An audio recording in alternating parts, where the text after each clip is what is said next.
So you were source energy before you came into this body. And as you came into this body, you came knowing that you would explore this magnificent contrasting variety, knowing that it would continually cause you to calibrate. You get what we mean? When you focus upon something, you join the wave of it. You ever been in a group and they're complaining about something and you're not there very long before, oh, I get this group. Yeah, I've got stuff in my past that matches this. In fact, I think I've got more stuff in my past that matches this than most of them. So you calibrate by your attention, by your conversation, and the first thing that joins you is your memory of past sucking experiences. So you calibrate, but the thing that is so interesting is that the whole time you are calibrating to what you do not want, or calibrating to something that has been, or even something that is. You can't do that without an equivalent wave of the other end of that wave occurring. In other words, problem solution. The question is, and the answer is, would you like to answer the question first? The answer is, you cannot calibrate to the solution while you're calibrated to the problem. You just got to decide.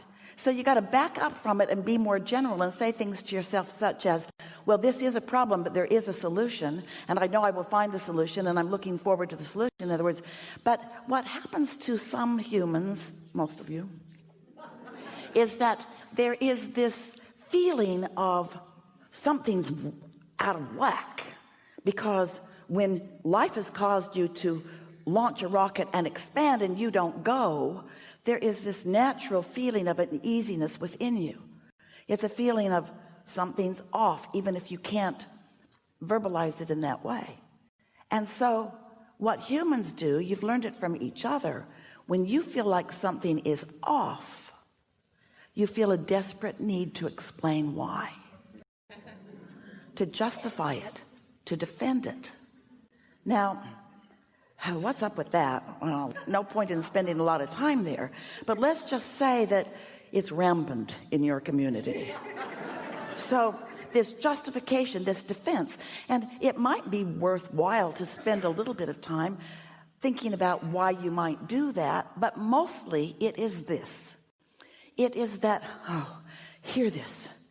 You are born calibrators, which means you've translated that to mean you are born harmonizers, which means when there is a loud note in the room, you are sort of drawn to harmonize with it. So if people are complaining, no problem. I've got material. People are afraid. I've been there. I can stir that up in a moment's notice. Not enough money? Oh. Let's capture all the rich ones and kill them. So that harmony is a natural instinct, isn't it? But you're misunderstanding the urge to calibrate, the urge to let life launch the rocket of desire, but then calibrate to the desire, not to the absence of the desire that started it. You following us? So we'll be talking today, every chance you give us, to talk about calibration, because calibration simply means finding the harmonic chord. And the thing that most humans have been confused about is that you have such a strong harmonic chord of well-being, of love and expansion and fullness. And it's the most natural thing in the world that when you get crossways of it, that it feels bad to you. And then it's a sort of natural thing that you then try to find something to calibrate to that helps you defend it or feel better. But feeling better about things that feel terrible is not your path. Making terrible things feel good. And so we're just asking that you pay a little bit of attention now that you have this clear point of view, that you be more desirous to calibrate to the new desire that has been birthed rather than to the absence of it that you may be standing in the middle of.